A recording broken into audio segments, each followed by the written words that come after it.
Bonjour à tous et tous et bienvenue pour ce webinaire organisé par l'IFRAS à Toulouse dans le cadre du projet européen Prénat Hub. Donc, ce projet européen est un partenariat stratégique de l'innovation, autour des questions d'éducation, de la prématurité, mais aussi du numérique.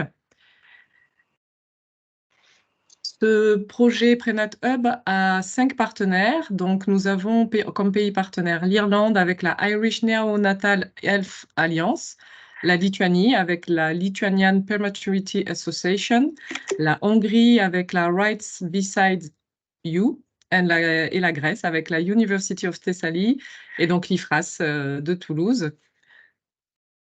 Nous avons pour objectif dans ce projet de co-construire des ressources et des outils au travers de 5 grandes communautés d'acteurs professionnels, de parents aussi, donc de familles, à partir d'échanges, de pratiques, d'expériences, et pour pouvoir aussi détecter des besoins afin de pouvoir apporter des réponses plus efficientes aux différentes problématiques. Donc, dans ce cadre-là, nous vous proposons aujourd'hui ce webinaire sur l'allaitement et la prématurité avec Madame Laurence Girard, qui est donc conseillère en formation, consultante en périnatalité, présidente du comité scientifique de SOS Préma et membre du groupe de réflexion et d'évaluation de l'environnement du nouveau-né.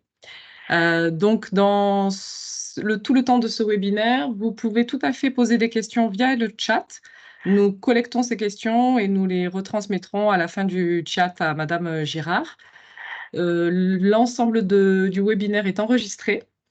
Et ensuite, vous pourrez, en vous inscrivant, vous aurez accès donc au replay. Je vous souhaite donc un bon webinaire à tous. C'est à vous, Madame Girard. Oui, bonjour à tous. Je vous remercie, l'IFRAS de m'avoir conviée à intervenir dans ce webinaire. Je vais partager mon écran pour que vous puissiez voir. Est-ce que l'écran est partagé? Alors, pas encore. Et là? Non? Non. Ok. Bon. Et en plus, alors...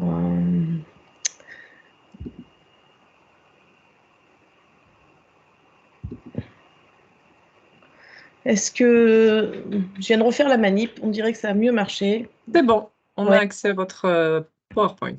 Ok, super. Donc, je vais le mettre en plein écran.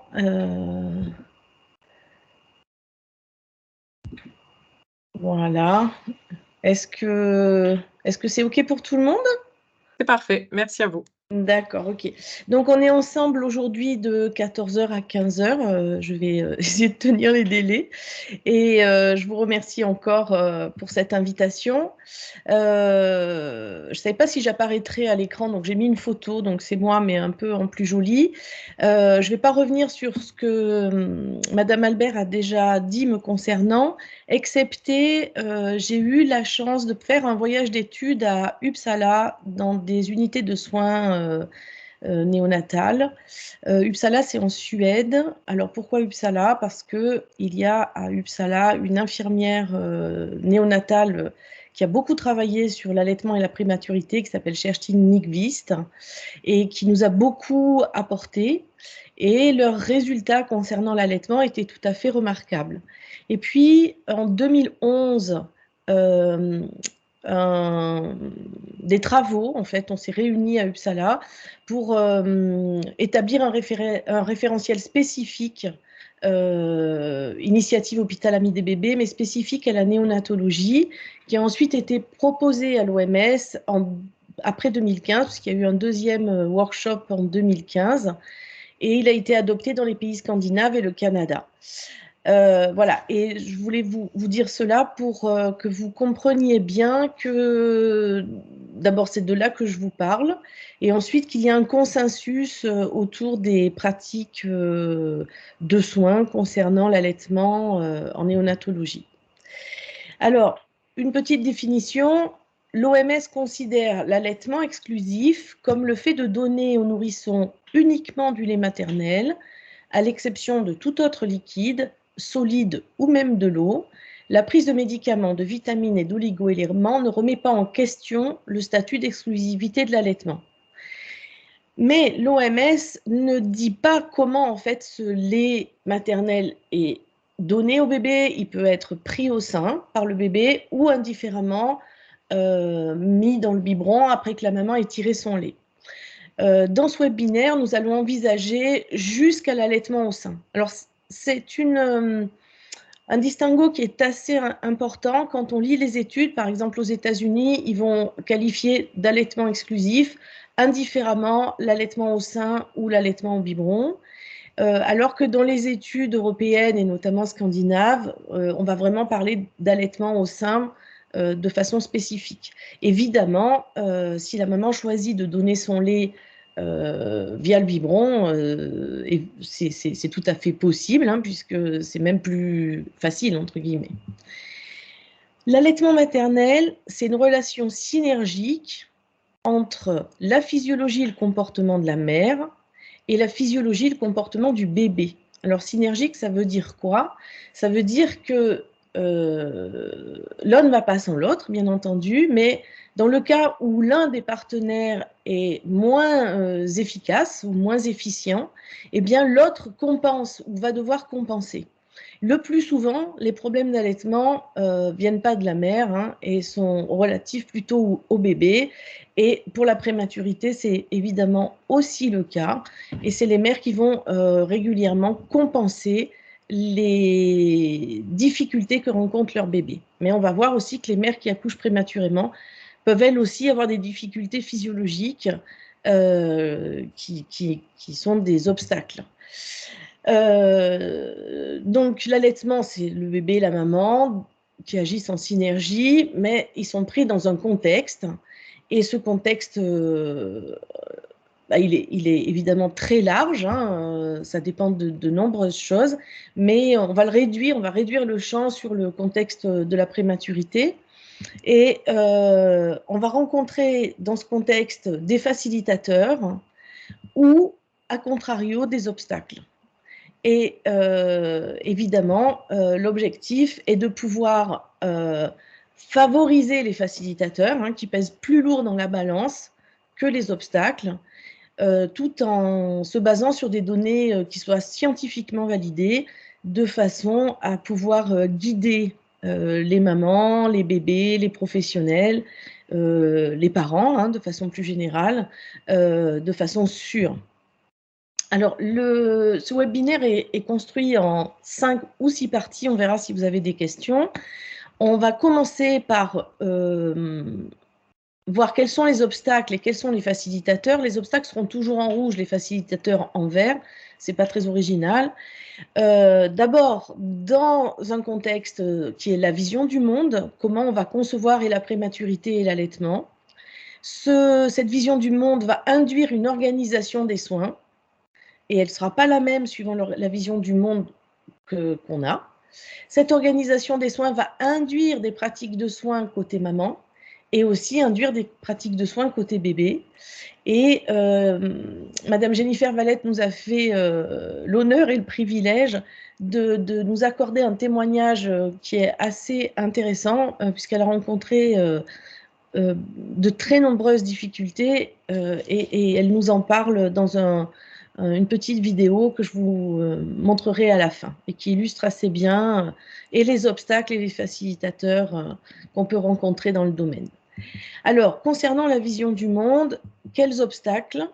Eh bien, d'abord, une représentation de la prématurité qui est un bébé prématuré, c'est un bébé dans un incubateur. Toutes les images sur la prématurité vous montrent un bébé effectivement isolé, séparé de ses parents, qui est dans un incubateur. Pourquoi? Parce qu'il est extrêmement faible, il est très vulnérable, il a besoin de soins d'une grande technicité. Et dans ce contexte, les parents ne peuvent réaliser que des soins très limités, non stériles, hein, puisqu'on a très peur de l'infection. En tout cas, on en a eu très peur pendant longtemps. Et comme un soin qui est, par exemple, de changer la couche, ce qui est assez réduit comme type de soin, où on a des représentations de la prématurité qui vont être plus facilitantes pour l'allaitement, qui considèrent que le bébé est une personne et qu'il est donc acteur de son développement. Ça veut dire qu'il a des compétences, et notamment des compétences sensorielles, mais aussi des compétences relationnelles. Et cette photo illustre assez bien les compétences relationnelles de cette petite fille avec son papa, où on a un échange de regards qui peut durer très longtemps. Voilà. La présence et les soins des parents améliorent le développement du bébé. Et je dirais même, on ne peut pas dispenser des soins aujourd'hui qu'on estime optimaux sans l'implication des parents dans les soins. C'est un peu la dernière frontière pour progresser vers des soins et vers surtout des devenirs et des résultats qui soient de meilleure qualité concernant le développement des bébés. Et donc, on va considérer dans cette représentation de la prématurité que parents et soignants sont membres de la même équipe, c'est-à-dire celle qui fait gagner le bébé aujourd'hui, mais aussi demain pour son développement général. Ensuite, on peut avoir plusieurs approches du soutien à l'allaitement maternel en néonatologie. Alors, on en a une qui est plutôt un obstacle, c'est celle qui va être centrée sur le produit lait maternel ou le produit allaitement. On entend souvent le lait maternel, c'est de l'or blanc, allaiter, c'est l'idéal. Et Nina Berry et Kathleen Kriebel, en 2007, ont démontré que l'idéalisation de l'allaitement était en fait un frein. Alors c'est un peu paradoxal, mais ça s'explique assez bien. Quand quelque chose est vraiment la chose idéale, on va le pratiquer, mais que dans des conditions exceptionnelles. C'est-à-dire qu'on va allaiter parce que le bébé est tout petit, parce qu'il est très malade, parce que voilà, c'est vraiment des conditions exceptionnelles. Mais quand les choses redeviennent normales, à ce moment-là, ben, on applique la norme, et la norme, c'est l'allaitement au biberon avec des substituts du lait maternel. J'ai l'habitude de dire, ben, faites le meilleur de moi-même, je ne donne pas tous les soirs à mon mari, je ne donne que les grands soirs. Voilà, c'est un peu l'idée. Hein. Le reste du temps, on fonctionne, on va dire ça comme ça. On peut avoir aussi une approche qui est centrée sur la durée, il faut allaiter longtemps, etc., sur la quantité de lait produite par la mère, et puis aussi sur les taux d'allaitement exclusifs à la sortie de son service. C'est-à-dire, on aimerait bien pouvoir montrer que dans son propre service, eh bien, on a des taux d'allaitement voilà, qui sont de très bonne qualité. Et donc, on est là sur une approche qui est orientée sur la tâche. Et c'est un obstacle parce que elle dénie cette tâche une approche qui serait centrée sur la relation. Alors, orienté sur la relation, c'est centré sur la personne, c'est le concept des soins centrés sur l'enfant et sa famille, centré sur la maman, sur le bébé, sur le coparent, qui nécessite d'ouvrir la parole et de favoriser l'expression de la maman, bien sûr, mais aussi du coparent, de façon à réinjecter du projet de vie. C'est-à-dire que ces parents, en accouchant prématurément, leur vie vient de s'arrêter devant un obstacle majeur. Charlotte Bouvard, qui est la présidente de l'association SOS Préma, a l'habitude de le comparer à un accident de la route avec une voiture qui s'est jetée contre un arbre. C'est-à-dire que tout s'arrête dans un contexte extrêmement anxiogène. Centré sur la personne, c'est aussi lui laisser une porte de sortie. C'est-à-dire qu'il y a d'autres façons de faire beaucoup de bien à son bébé. Par exemple, faire du pot à pot, faire du soin kangourou, chanter des chansons, caresser le bébé, etc. De façon à ce que si tirer son lait, exprimer du lait ou allaiter n'est pas une option possible hein, pour la maman, et ça peut être le cas pour plein de très bonnes raisons, ben, il faut que la maman et le papa sachent qu'ils peuvent aussi faire du bien à leur bébé autrement. Et donc, laisser les parents reprendre cap sur leur vie. Voilà. Et ça veut dire qu'on ne peut pas avoir cap sur sa vie si on répond à des injonctions, si on n'a pas d'autre choix que faire ce qu'on doit faire ou ce qu'on nous dit de faire.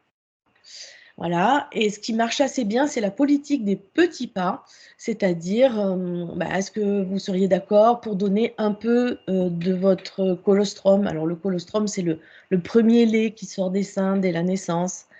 Voilà. Et de façon à ce que les gens, petit à petit, se réapprivoisent avec leur bébé, bien sûr, et se réapproprient leur vie et leur projet de vie. Il y a aussi quelque chose qui nuit au soutien à l'allaitement, c'est d'exposer les familles aux publicités pour des substituts du lait maternel. Alors, bon, c'est des choses qui sont en régression chez les soignants, mais qui sont en augmentation de façon générale dans la population. J'étais à Mayotte le mois dernier, j'ai vu des affiches 3 par 4 d'Eco qui vantaient les mérites d'un substitut du lait maternel, des laits de formule. Et puis, par contre, si on protège les familles des publicités pour les substituts du lait maternel, eh bien, on leur amène un message cohérent vis-à-vis de ce qu'on veut exprimer en termes de santé publique. Donc, passons maintenant à l'organisation des soins, les obstacles et facilitateurs. Dans l'organisation des soins, évidemment, l'isolement en incubateur ou en berceau. Alors, vous allez me dire, en incubateur, on comprend le bébé dans une boîte, mais en berceau, on comprend moins. En fait, les bébés perçoivent très bien, même les choses, mais il faut vraiment qu'on soit tout près. Par exemple, un nouveau-né à terme est extrêmement myope, il a un dixième à chaque œil. Donc, si on souhaite qu'il distingue notre visage, il faut vraiment être tout près, bien en face, parce qu'il ne voit pas sur les côtés. Et pouvoir qu'il puisse aussi sentir notre odeur, entendre notre voix, de façon à se faire un paysage cohérent de la personne avec qui il est en train d'interagir. Et l'isolement engendre des réponses de stress du bébé qui sont maintenant bien admises, avec de l'agitation au contraire du retrait, des réponses de stress qui sont aussi physiologiques comme des bradycardies, c'est-à-dire des chutes du rythme cardiaque, une augmentation des besoins en oxygène, une perturbation du sommeil, une chute de l'hormone de croissance qui n'est pas très bon quand on a envie qu'un bébé grandisse et grossisse, et évidemment des moindres compétences à entrer en relation. Parmi les freins, évidemment, l'accès restreint. Alors, à la mère, ça paraît évident pour l'allaitement que ce n'est pas une bonne idée, mais aux parents de façon générale, et on a bien vu avec la pandémie Covid combien ça avait impacté les restrictions de visite des parents, les taux d'allaitement, tout simplement. Et puis, l'accès restreint à la fratrie ou à l'entourage des parents. Alors, pourquoi? Parce que du coup, si le papa, la maman ont des aînés, il faut bien qu'ils s'en occupent aussi. Et donc, ils ne peuvent pas être au four et au moulin. Du coup, le restreindre l'accès à la fratrie, ça n'aide pas la présence de la mère auprès du bébé. Et puis à leur entourage, parce que leur entourage peut être un soutien, en tout cas l'entourage choisi par les parents, et le fait d'avoir une personne qui est soutenante auprès de soi, avec qui on peut passer un peu de temps et pas être isolée dans le service toute seule, eh bien ça redonne un peu du moral. Voilà. Ce qui va nuire aussi, c'est la séparation entre les soins maternels et les soins néonatals. C'est-à-dire, et c'est assez souvent la règle quand même, que les mamans sont soignées dans un service et les bébés soignés dans un autre. Ce qui fait que les mères, elles quittent le service dans lequel elles sont soignées, la maternité, elles vont voir leur bébé. Quand la sage-femme passe, elle passe une fois, deux fois, trois fois, la mère n'est jamais dans sa chambre. Et du coup, il y a des mamans qui ont réellement besoin de soins, surtout quand elles ont accouché prématurément, parce qu'elles ont des pathologies associées. Et puis, elles vont oublier leur propre santé au profit d'être auprès de leur bébé. Et c'est assez bien démontré dans la littérature. C'est une perte de chance pour la mère que d'être soignée séparément de son bébé. Et puis, on a tous les stress rajoutés pour le bébé. Toutes les procédures douloureuses, et il y en a énormément en réalité en néonatologie, que ce soit un dextro pour mesurer le taux de sucre dans le sang, une aspiration si le bébé est intubé, tout ce qui va être des odeurs nosocomiales, hein, tous les solutés hydroalcooliques, tous les désinfectants qu'on est évidemment obligé d'utiliser, mais ça perturbe le bébé. Toutes les alarmes de scope, les alarmes de pousse-seringue, les bruits soudains, le couvercle d'une poubelle qui claque, et même celui du moteur de l'incubateur, on a démontré que c'était un stress pour le bébé. Les lumières aveuglantes, parce que in utero, ben, il fait nuit, hein, et la vision n'est pas prête à subir les assauts de la lumière du jour. Le fait d'être immobile aussi, in utero, ça bouge tout le temps, la mère bouge, le bébé bouge, et l'immobilité est un facteur de stress, et ça va aussi avec le non-respect du sommeil. Et puis, il y a des stress rajoutés pour la mère et les parents. C'est s'ils sont séparés, venir auprès du bébé pour la mère. Et parfois, c'est compliqué parce que les mères ne peuvent pas se déplacer, marcher facilement. Il faut qu'il y ait quelqu'un qui les amène en fauteuil roulant, etc. Parfois, c'est aussi tirer son lait dans une pièce spécifique et non auprès du bébé. Et les mères témoignent que c'est un stress pour elles parce que ça perd un peu tout son sens, en fait, de faire ça. Le fait que son propre lait soit pasteurisé, envoyé au lactarium, qu'on attende un délai parfois assez long, 15 jours, 3 semaines avant qu'il soit donné au bébé et que pendant ce temps-là, le bébé reçoit du lait d'autres femmes. Le fait que le matériel pour tirer le lait soit inadapté, la solitude et l'isolement. Et puis pour les pères ou les coparents, c'est pas simple non plus parce qu'ils sont écartelés entre le bébé et la maman et c'est assez compliqué. Par contre, il y a des facilitateurs. Alors, un très, très, très, très grand facilitateur de l'allaitement, mais du développement du bébé aussi, c'est les soins peau à peau et les soins kangourou. Je vais vous dire quand même 2 mots sur la différence entre soins peau à peau et soins kangourou. Le soin peau à peau, c'est pouvoir garder le bébé en peau à peau, donc nu, avec une couche et un bonnet seulement contre la peau pendant quelques heures par jour. C'est ce que les mamans et les papas vivent en réanimation, hein. Alors que le soin kangourou, c'est de pouvoir garder le bébé idéalement 24 heures sur 24. L'OMS recommande aujourd'hui au moins une durée de 8 heures et de faire tout ce qui est possible de faire au cours de ce soin-là, sans reposer le bébé, sans le rhabiller. Alors par exemple, ici, vous avez une maman qui administre son propre lait dans une petite seringue via la sonde gastrique à son bébé. C'est-à-dire que le bébé n'est pas reposé dans l'incubateur ou dans le berceau pour prendre son repas. Ça évite évidemment la séparation, ça permet de poursuivre le soin kangourou, et puis aussi ça permet à la maman d'être, comme vous la voyez là, très attentive à son bébé, à ses réactions. Ça lui permet d'adapter le débit de lait, et puis ça, du coup, elle sait qu'elle fournit toute l'alimentation à son bébé, même si pour l'instant, c'est encore au travers d'une sonde. Alors, plus on fait de soins kangourou ou de soins peau à peau par 24 heures et au cours de l'hospitalisation, plus vite et plus facilement, les bébés atteignent un allaitement maternel exclusif au sein. On a une relation très directe entre le nombre d'heures de soins kangourou effectués et l'âge d'atteinte d'un allaitement exclusif au sein. Et dans l'étude de Paola Horace, c'est la seule variable qui explique la durée nécessaire pour atteindre les compétences nécessaires à téter au sein. On a aussi des choses qui facilitent, évidemment, c'est les soins couplés à la mère et à son bébé.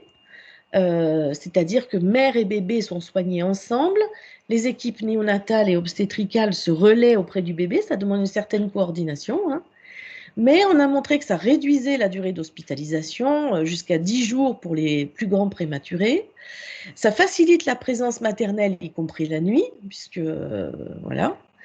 Et dans l'étude de Rousseau, Awari et Mariette qui a été faite à Roubaix, donc en France, on a noté 42% d'économie de lait de lactarium fait. Ça veut dire que... Excusez-moi, Laurence, Oui. ça a un petit peu coupé quand vous avez dit dans l'étude de Rousseau, on n'a pas eu la suite. Ah, d'accord, merci Josvan.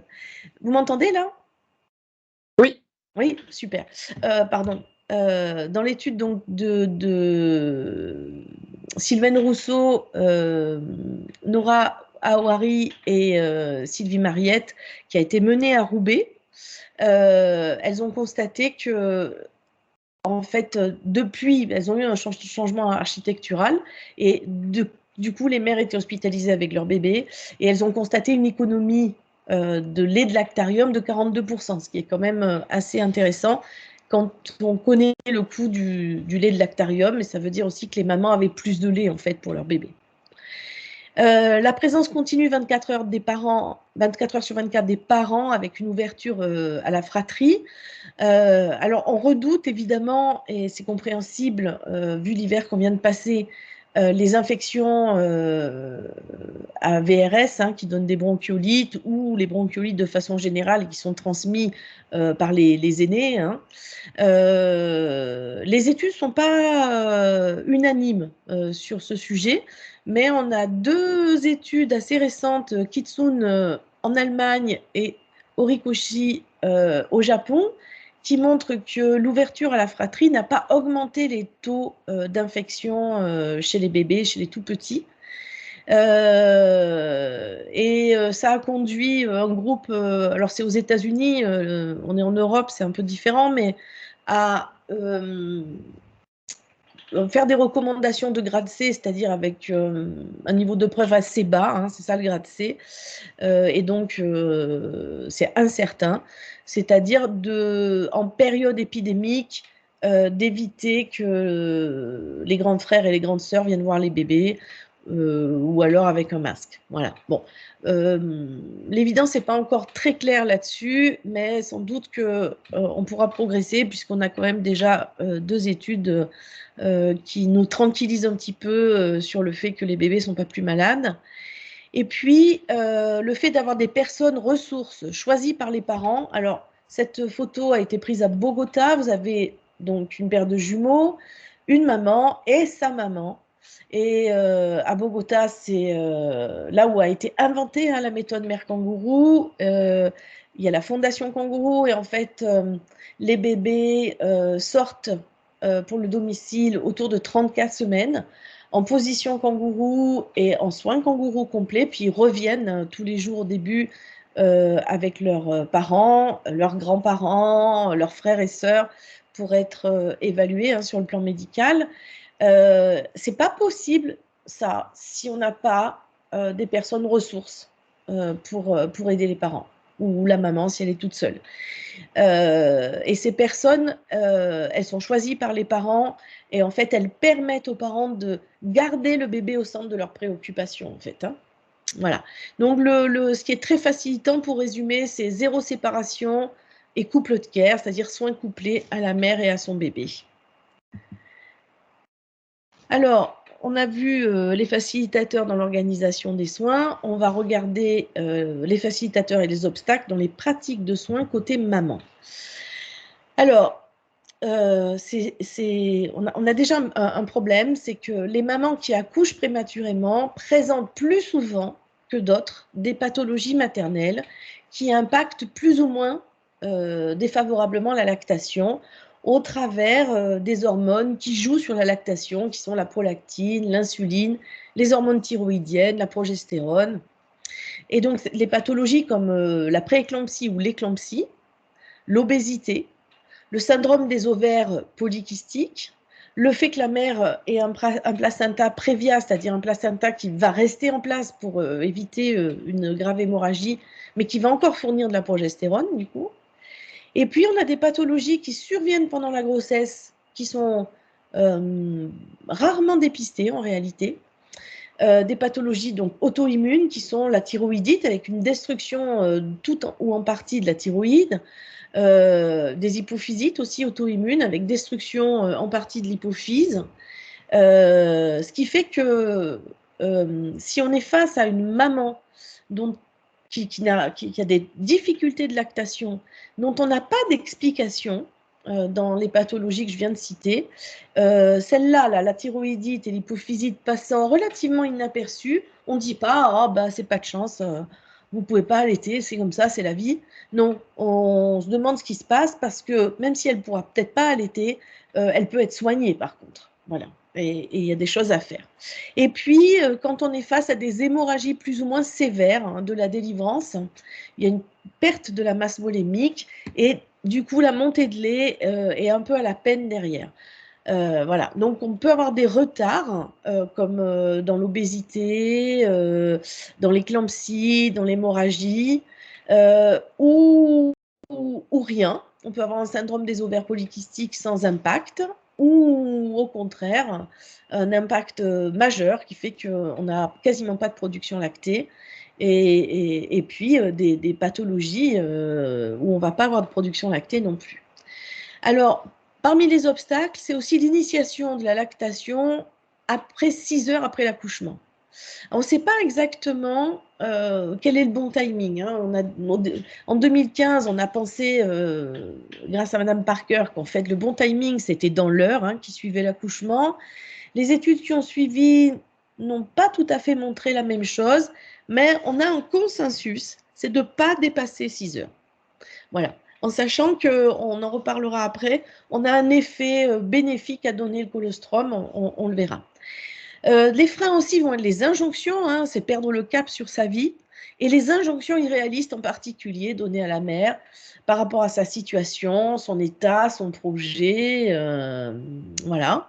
Et alors, quand est-ce qu'on a des injonctions irréalistes? C'est quand on n'a pas pu ou on n'a pas pris le temps d'ouvrir la parole avec la maman et de voir avec elle comment les choses se passaient pour elle. Du matériel et des techniques inadaptées pour tirer le lait qui provoquent des lésions, des douleurs qui sont inefficaces. Par exemple, une taille de tétrelle trop petite ou trop grande, un tire-lait trop archaïque, on va dire ça comme ça, mais on n'en a guère plus. Et puis une durée inadaptée.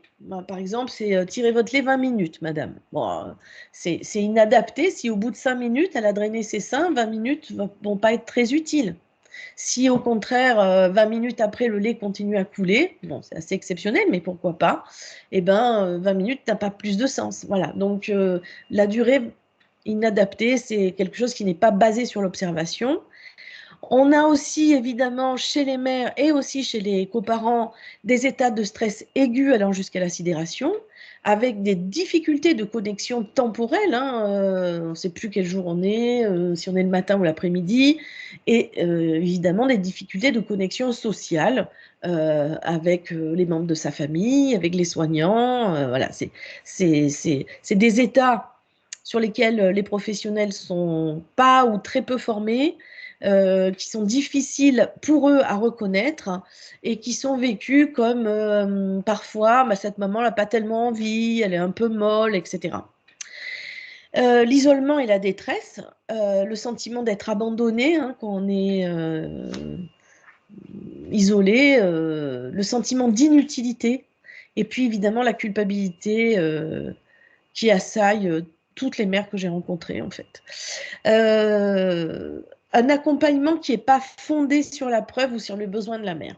Voilà, par exemple, on a une bonne intention, c'est tirer ce que prend votre bébé. Au-delà, on ne peut pas garder votre lait plus de 48 heures, on va le jeter, c'est dommage. Alors ça, c'est une méconnaissance, par exemple, de la physiologie. Si le bébé prend très peu, eh ben, maintenant, il faut que la mère, elle tire beaucoup, en fait, pour pouvoir lancer sa lactation. Et puis, si on ne peut pas garder le lait dans le service, ben, on le donne au papa, il le congélera à la maison, ou il le jettera, mais enfin, c'est pas à nous de le faire. Voilà. Et puis, c'est certainement pas à nous de dire qu'on va jeter le lait quand les mères sont tellement à la peine pour en obtenir. Alors, ce qui va aider, eh ben, c'est une initiation de la lactation dès la salle d'accouchement. Alors, je vous l'ai dit, le timing, il n'est pas si clair. Mais pourquoi? Parce qu'on va pouvoir dire à la mère, si vous exprimez manuellement, parce qu'au tire-lait, ça marche assez mal, un peu de votre colostrum, on va pouvoir le donner tout de suite à votre bébé. Alors, ce qui fait qu'elle sait tout de suite qu'elle fait quelque chose pour son bébé, qu'elle se sent utile, qu'elle se sent puissante, parce que le colostrum, waouh, c'est génial, et qu'on va pouvoir effectivement en faire quelque chose. Et on s'est rendu compte, dans 2 études, dont une menée en France, que lorsque les mères savent qu'on a donné leur colostrum à leur bébé, eh bien, on a un effet à long terme, c'est-à-dire que le plus souvent, elles allaitent plus souvent en allaitement exclusif à 6 mois. Donc, il y a un effet de levier qui est peut-être lié à la réciprocité, mais qu'on ne comprend pas très bien, mais en tout cas, c'est comme ça. Évidemment, du matériel et des techniques adaptées. Si on doit tirer son lait 8 fois par jour, ben, c'est mieux d'avoir un double set de pompage, des tétrelles à la bonne taille et d'utiliser aussi des techniques manuelles comme des compressions, par exemple sur le sein, doucement, hein, c'est la mère qui les fait, elle se fait pas mal, pour favoriser le drainage dans le tire-lait et une adaptation de la fréquence en fonction du suivi de la production. C'est-à-dire si on a une maman qui atteint très très vite un niveau de production élevé, bah, c'est peut-être pas à peine de lui faire tirer 12 fois par jour son lait. Si par contre on a une maman qui a un niveau de production qui est, on va dire, pas terrible, terrible, bah, plutôt que lui faire tirer 8 fois 20 minutes, il vaut mieux lui faire tirer 12 fois 5 minutes, parce que de toute façon en 5 minutes elle a drainé. Et quand on fait les comptes, bah, il y passe moins de temps en tire-lait en fait. Hein.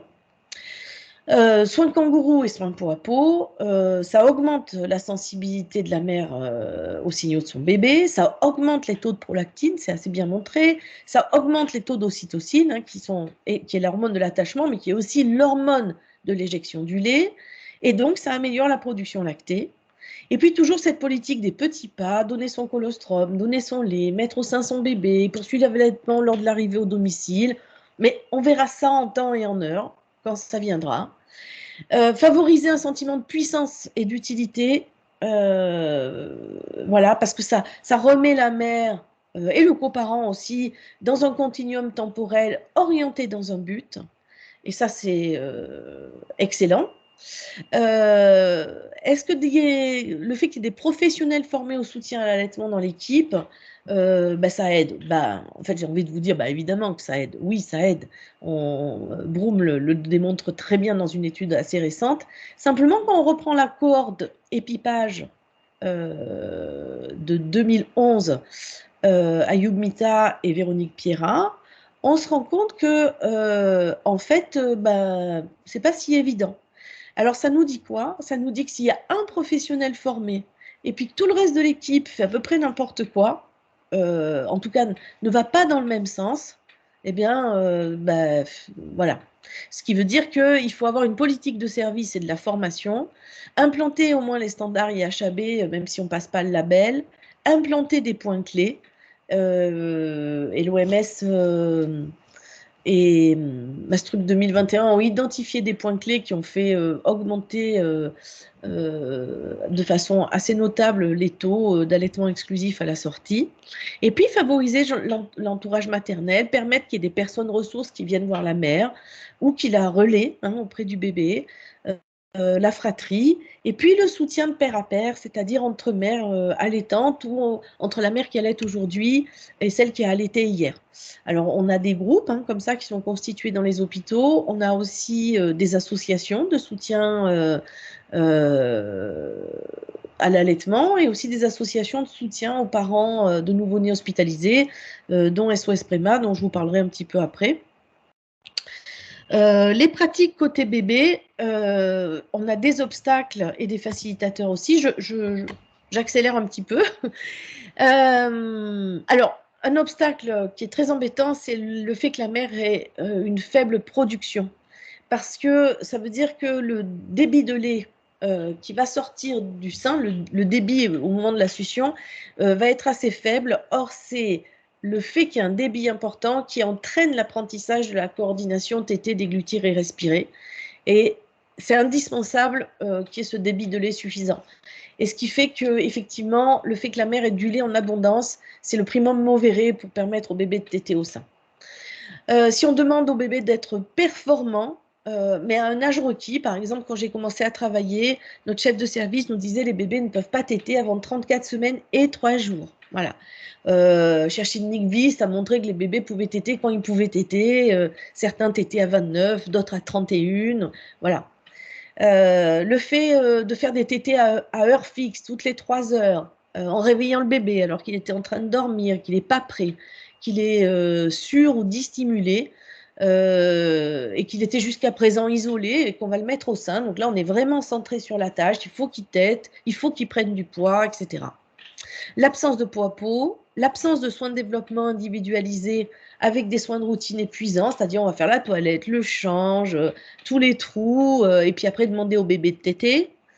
Le fait qu'il n'y ait pas d'observation du comportement du bébé entre les parents et les professionnels, donc ce qui fait qu'on, c'est comme si on était aveugle en fait, hein, on essaie de faire quelque chose dans un univers qu'on ne connaît pas, en ayant les yeux bandés. Euh, Pareil, pas d'observation conjointe du comportement au sein. On va seulement comptabiliser le temps passé. Il a tété 10 minutes, il a tété 20 minutes, il a tété une demi-heure, mais ça ne nous dit pas quelque chose de ce qu'il a fait. En fait, il a pu rien faire en fait pendant 20 minutes et on va se baser que là-dessus. Un suivi inadapté de la croissance, par exemple, on a un petit papier quadrillé, hein, et puis on va noter le poids, et puis on va estimer qu'un bébé prématuré, ça prend 15 grammes par kilo et par jour, et puis s'il ne les prend pas, ben, c'est pas grave, ou au contraire, c'est très grave, enfin voilà. L'introduction de biberons sans accord de la mère ou en mettant la pression pour qu'elle utilise le biberon en disant vous savez, si vous utilisez le biberon, vous serez sorti plus tôt. Hein. Voilà. Et puis l'utilisation de la sucette en lieu et place du bout de sein. C'est-à-dire c'est une utilisation non justifiée. Ça ne veut pas dire que la sucette est bannie des services de néonatologie. Non, parfois elle est très utile, notamment si on est obligé de faire un soin douloureux et qu'on ne peut pas mettre le bébé en peau à peau, parce que le peau à peau a un effet antalgique très puissant, et qu'on va être obligé quand même de prévenir la douleur chez ce bébé. On va utiliser la sucette et une solution sucrée, par exemple. Mais c'est une utilisation justifiée. Donc, ce qui va aider, c'est une production maternelle suffisante, du pot à pot. Alors, le problème qu'on rencontre là, c'est que lorsque les bébés sortent d'incubateur, ils sont rhabillés. Or, ils sortent d'incubateur à une période où ils commencent à stabiliser leur température et ils commenceraient bien volontiers à téter autour de 33-34 semaines. Et c'est vraiment le moment où on pourrait mettre le paquet sur le pot à pot de façon à ce qu'ils s'entraînent, ils s'entraînent, ils s'entraînent, ils s'entraînent. Éviter les soins de routine et sanctuariser l'apprentissage de la tétée au sein. Voilà, ce bébé-là, dans les prochains jours, son job, c'est apprendre à téter, c'est pas d'avoir l'arrêt sur le côté et d'être nickel chrome. Faire de l'observation pour voir et pas agir à l'aveugle en utilisant des grilles validées comme celle du NIDCAP ou la NBAS de Brazelton si c'est des bébés un peu plus grands.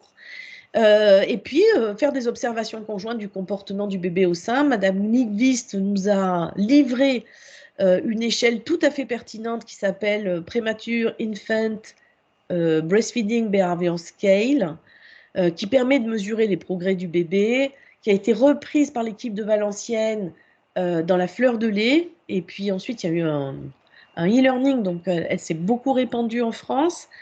Suivi de la croissance à l'aide des courbes adaptées, hein, c'est-à-dire, voilà, on a des courbes qui sont correctes et qui viennent d'être d'ailleurs recommandées par la Société française de néonatologie, les courbes de Tanis Fenton.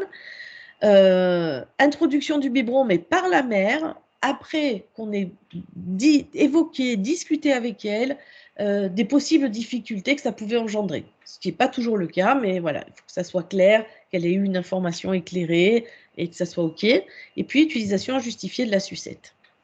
Voilà, alors je vais maintenant laisser la parole à Jennifer, elle est maman de Julia, elle va vous le dire, qui est née à 27 semaines, plus 3 jours et 562 grammes. Puis elle a eu ensuite une petite fille née à 38 semaines et elle est parent bénévole chez SOS Préma. Bonjour à tous, je suis Jennifer Wallet, j'ai 38 ans. Je suis maman de 2 enfants, Julia qui a 10 ans aujourd'hui et qui est née au terme de 27 semaines d'aménorrhée plus 3 jours, avec un poids de 562 grammes, et de Sophia qui, elle, est née à 38 semaines d'aménorrhée. Je suis également devenue bénévole en 2019 au sein de l'association SOS Préma en ouvrant une antenne locale à la néonatologie de Valenciennes. J'ai intégré cette association pour venir en aide aux parents dont l'enfant a été hospitalisé pour la prématurité, mais également pour avoir une réflexion avec les soignants sur leurs pratiques professionnelles. Je vous fais cette vidéo pour vous parler principalement de mon ressenti et de mon vécu concernant l'allaitement. Avant la naissance de mon premier enfant, je m'étais toujours dit que j'essaierais l'allaitement, mais sans me mettre une pression, en me disant que si je n'y arrivais pas, eh bien ce n'était pas grave. Or, avec une naissance prématurée, ce raisonnement est inconcevable. Le lait maternel est le seul lait digeste pour nos bébés nés trop tôt. Je ne le savais pas avant cette naissance. J'ai l'impression que le choix de l'allaitement ne nous appartient pas dès lors que notre enfant est en avance. Ayant accouché à 27 semaines d'aménorrhée, pour cause d'éclampsie, de HELLP syndrome, d'hématome rétroplacentaire et retard de croissance intra-utérin pour ma fille, la conseillère en lactation est venue me voir et m'a expliqué que mon lait était précieux et a commencé à stimuler mes seins. Je n'avais aucunement la force de le faire moi-même, alors elle est venue tous les jours jusqu'à temps que je puisse le faire seule. Entre les soins pour retrouver ma propre santé, la naissance de mon enfant et l'allaitement, j'avais l'impression que je devais être partout sans avoir pu prendre le temps de digérer cette naissance. Et la culpabilité d'avoir mis au monde un enfant si fragile m'a donné en plus une pression supplémentaire. Comme je n'ai pas pu aller au bout des 9 mois de grossesse comme une femme normale, eh bien je devais au moins cela à ma fille qui n'avait rien demandé. Alors je tirais mon lait, mais toujours en vain. J'avais les seins qui me faisaient atrocement mal et à la montée de lait qui ne venait pas. Après seulement 8-10 jours, j'avais enfin pu récolter 20 ml. Pour ainsi dire, rien du tout. Mais j'étais heureuse et en même temps toujours avec ce sentiment de tout rater, car ce n'est pas avec 20 ml que je vais réussir à nourrir ma fille.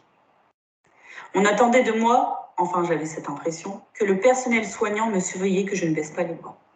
J'ai voulu plusieurs fois arrêter, car j'avais un sentiment d'incapacité à nourrir ma fille et j'étais extrêmement fatiguée. Puis ma fille a commencé à être de plus en plus éveillée, et donc à l'aide des puéricultrices, nous avons essayé la mise au sein. J'avoue que la première fois, j'étais contente, mais comme tout parent, j'ai été vite rattrapée par le fait que cela n'allait pas vite, et j'attendais qu'une chose, c'est de rentrer chez moi avec mon bébé. Pour la plupart des bébés, c'est au niveau respiratoire que cela prend plus de temps, mais pour ma fille, non. C'était au niveau de l'alimentation. Je voulais absolument rentrer chez moi avec un allaitement au sein, car n'ayant pas pu aller au bout de ma grossesse, je m'étais obligée à réussir au moins ça. Nous avons tout essayé, le dalle au doigt, le dalle au sein. Je suis même devenue experte en lactation. J'étais bien encadrée, mais il y a une chose qui m'énervait, c'est que comme ma fille était petite, les professionnels de santé la complétaient sur son systématiquement, après la tétée. Alors ma fille, pour moi, n'avait aucunement la sensation de faim. Elle ne réclamait jamais, et quand je la stimulais, elle ne faisait que dormir. J'avais l'impression d'être dans un cercle vicieux.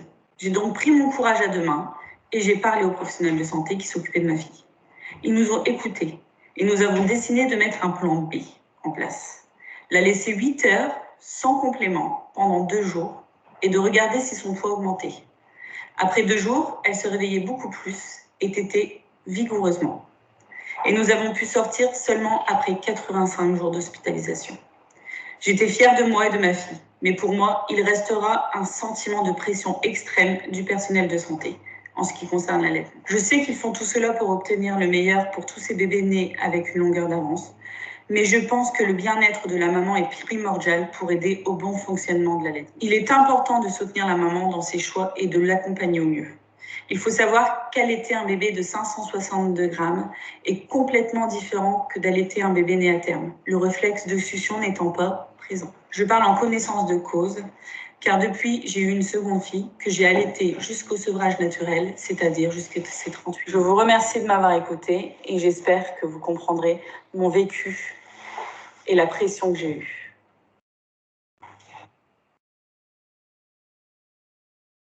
Voilà, je vous remercie et Jennifer aussi pour votre attention. Elle était, je suis très heureuse qu'elle ait fait cet enregistrement et elle a été vraiment super. Voilà. Alors les messages clés, si vous avez quelque chose à emmener à la maison,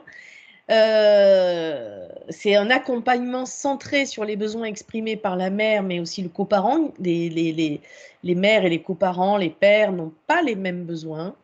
Et donc, pour ça, il faut de la méthode pour recueillir leurs ressentis individuels et établir avec eux un plan de soins négocié.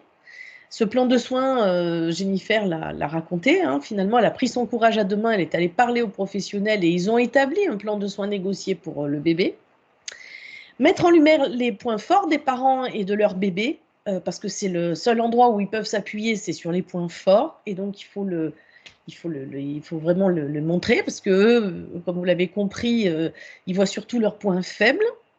Et puis créer une alliance autour du bébé, parce que c'est ce qui fait qu'on fait société d'abord, et ensuite c'est ce qui fait qu'on s'accroche tous, soignants et parents, et bâtir une vision, une organisation et des pratiques, une qui soit basée sur la preuve scientifique, parce que ça, on se le doit à tous, et qui permettent d'augmenter les facilitateurs et de diminuer les obstacles.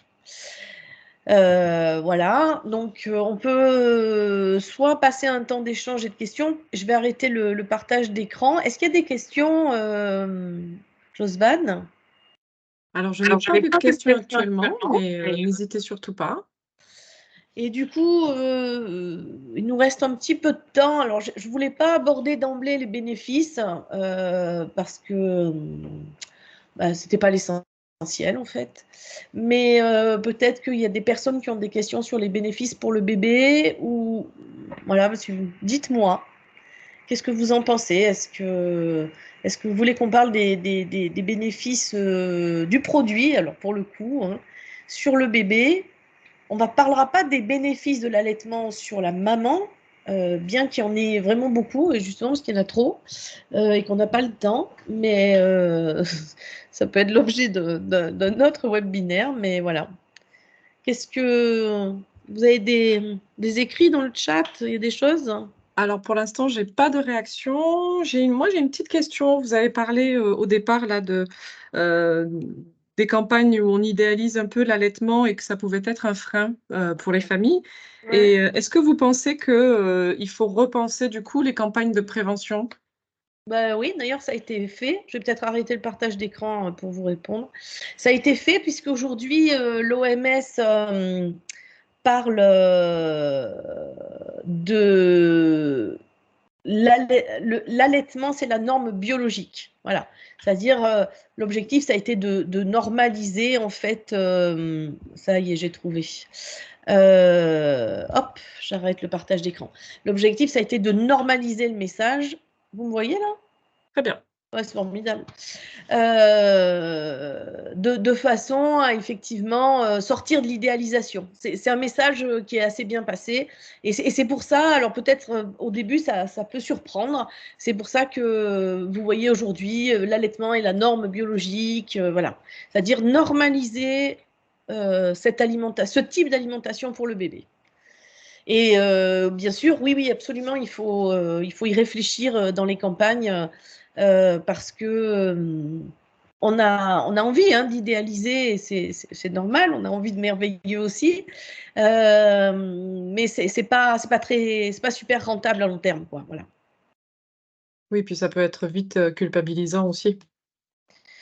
Oui, alors c'est vrai, mais enfin. Ça, c'est difficile de parer à ça, hein, honnêtement, parce qu'on accouche trop tôt, on est culpabilisé, on tombe enceinte trop tard, on est culpabilisé. Enfin, vous voyez, c'est compliqué de parer à ça. Mais c'est surtout que c'est pas rentable. Alors, bon, voilà, pourquoi le faire? Ouais. Du coup, enfin, ça nous permet aussi de mettre un garde-fou là-dessus, quoi. Merci.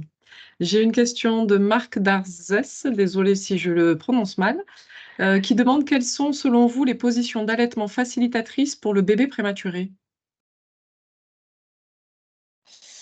Euh, Ça va dépendre beaucoup du bébé et de la maman. Et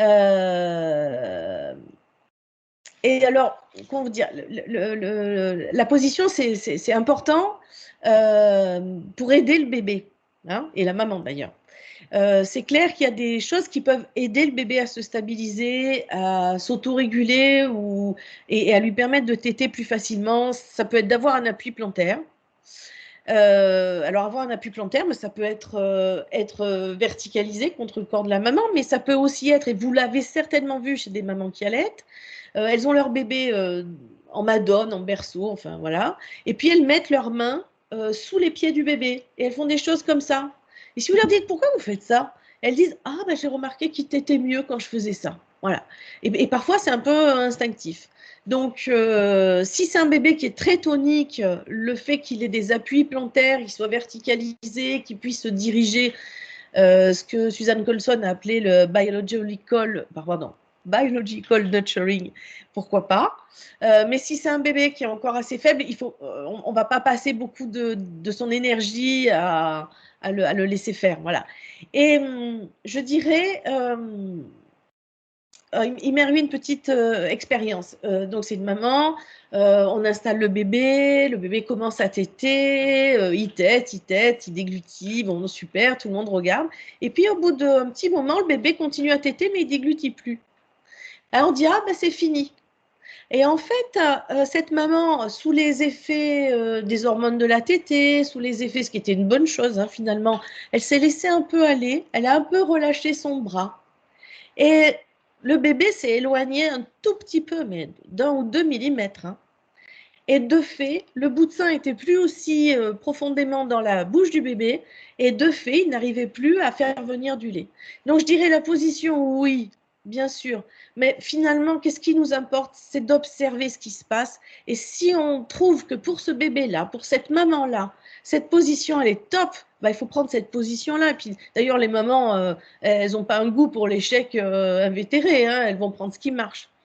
Donc, ce qui est vraiment important, c'est de pouvoir observer avec elle, de lui donner des clés aussi et d'avoir des grilles d'observation. Voilà. Alors, je ne sais pas si je réponds à la question, mais je n'ai pas d'amour particulier pour des positions plus que d'autres, même si, clairement, il y en a qui peuvent marcher plus que d'autres.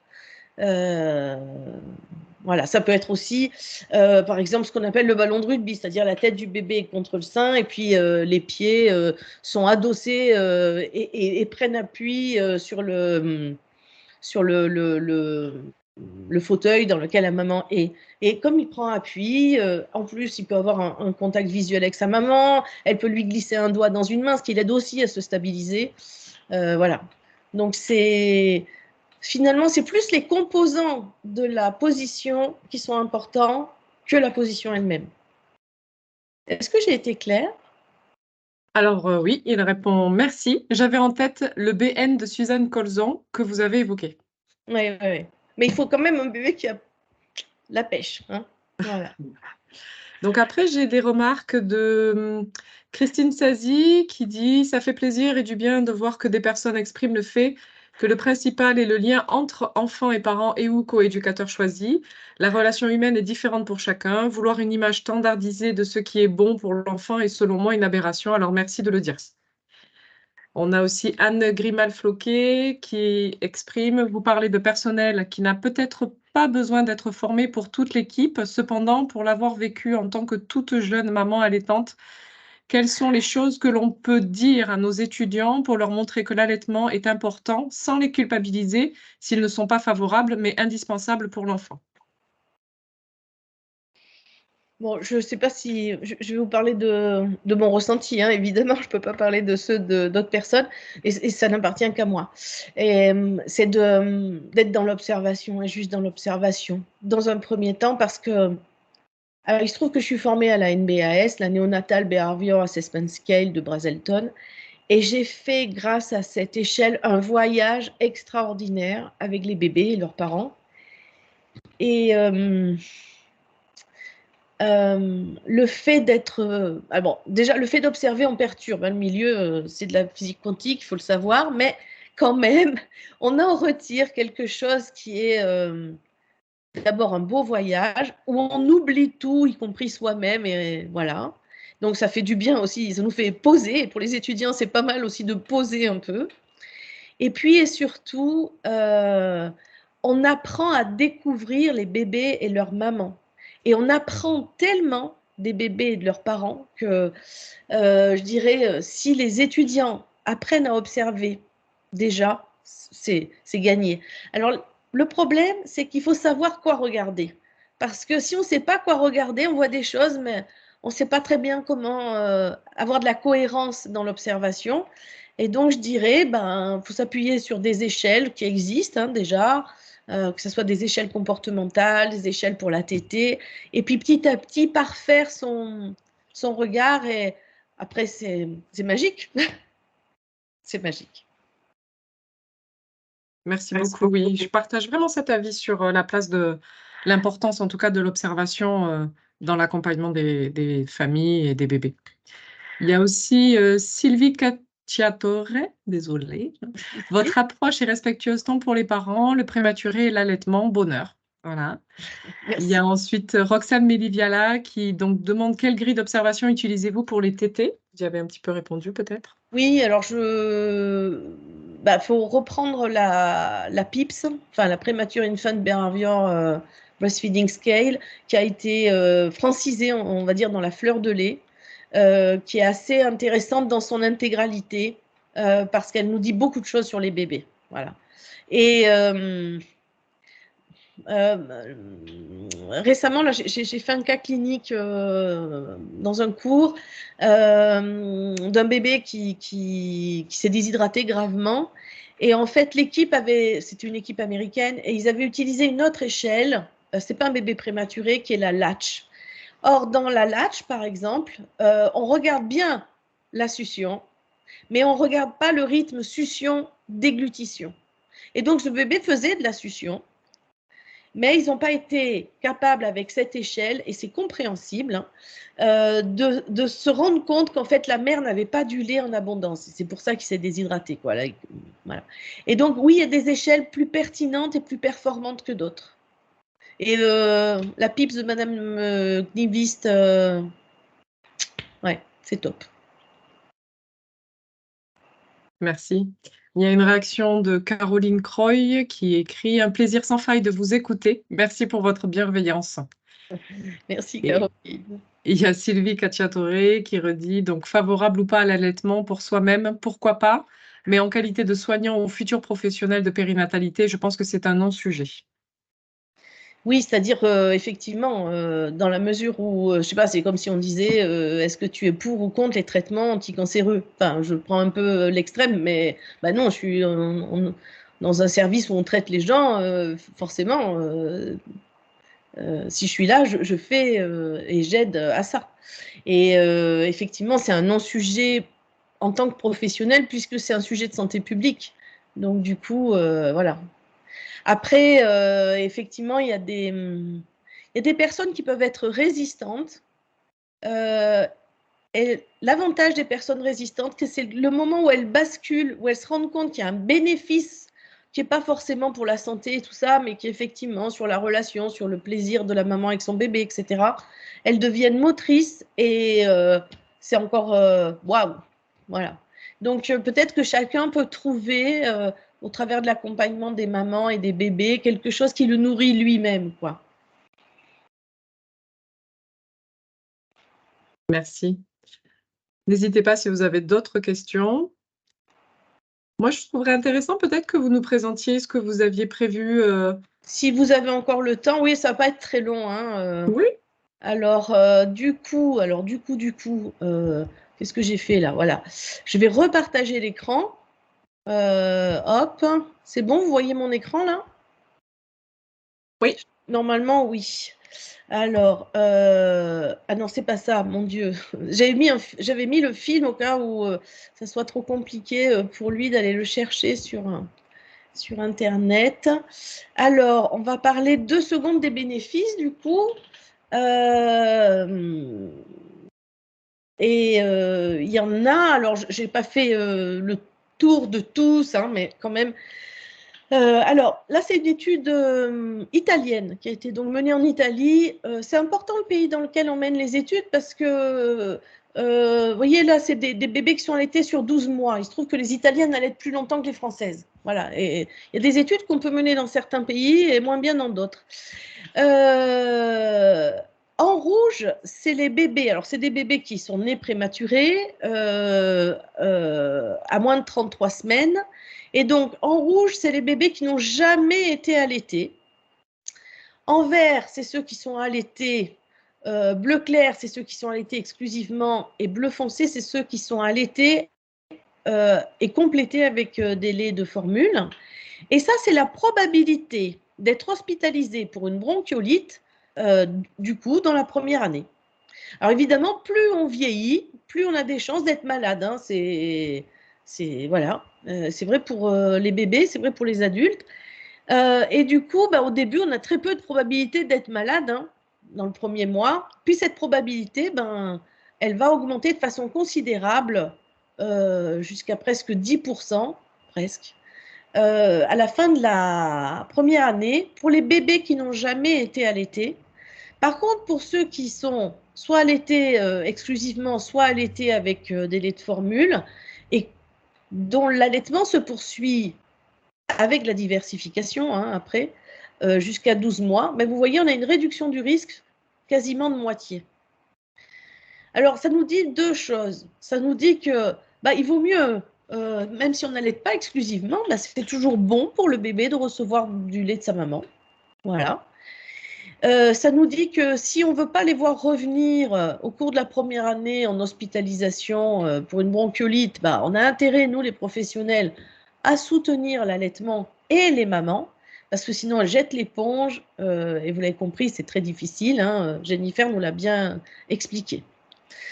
Alors, je vous ai présenté cette étude parce que c'est quand même un des premiers bénéfices de l'allaitement, c'est la réduction des infections.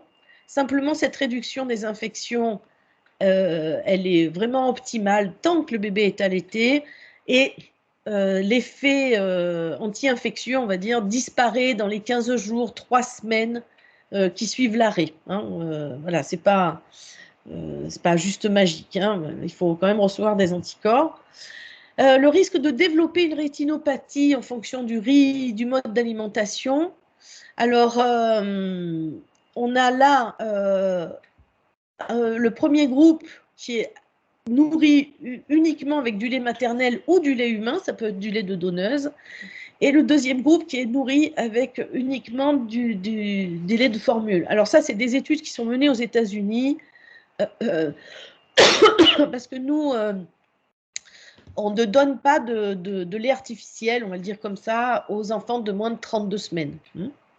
Et vous voyez que la rétinopathie, à tous les stades, elle va concerner 3,5% des enfants nourris avec du lait humain, contre presque 16% des enfants nourris avec des laits de formule. Donc il y a vraiment une réduction du risque qui est très importante.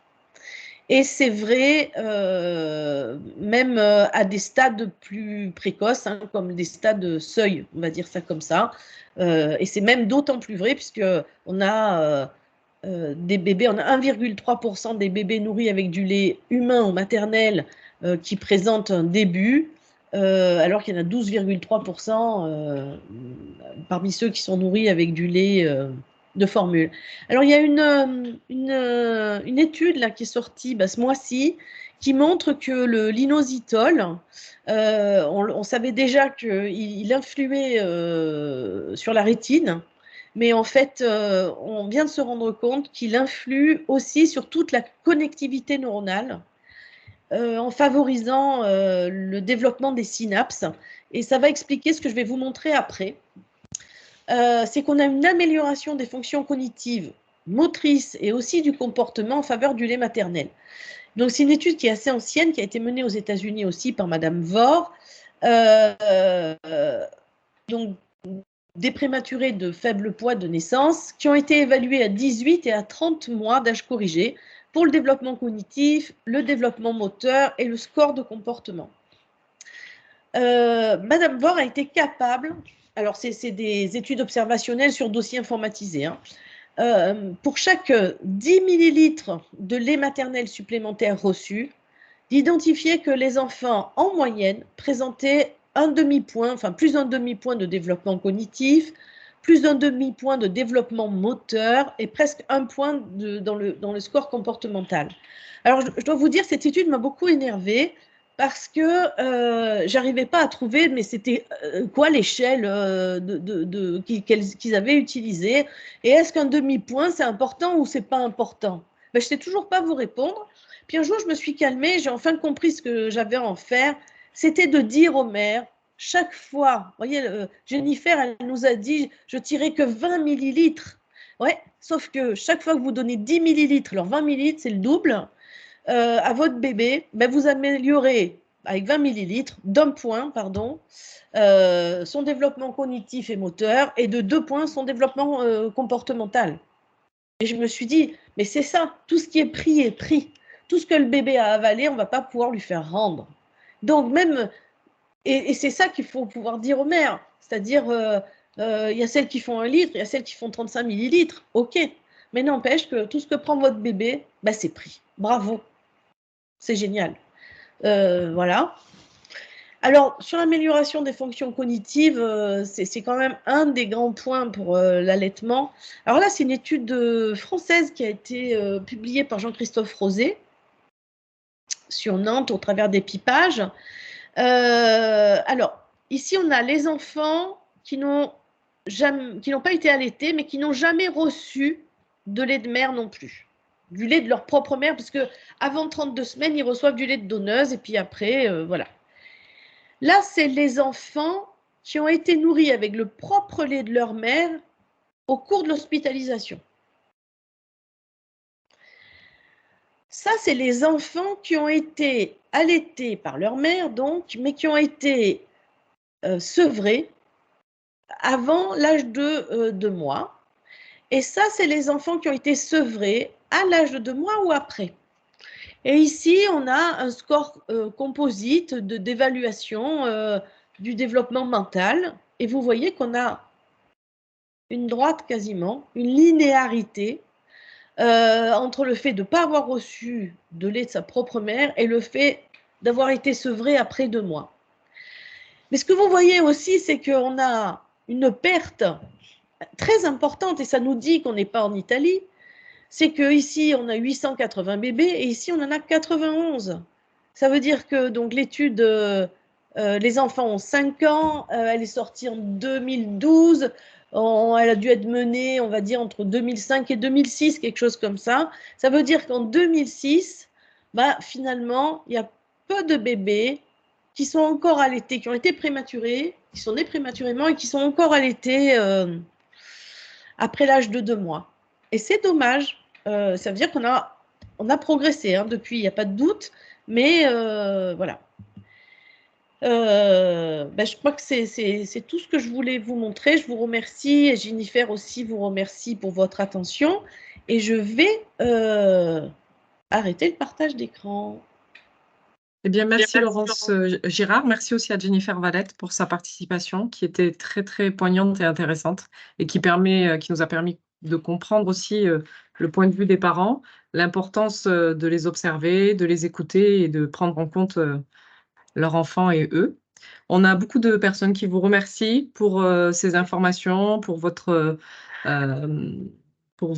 témoignage touchant, votre bienveillance et l'intérêt qu'elles ont porté aussi pour ce que vous avez pu dire.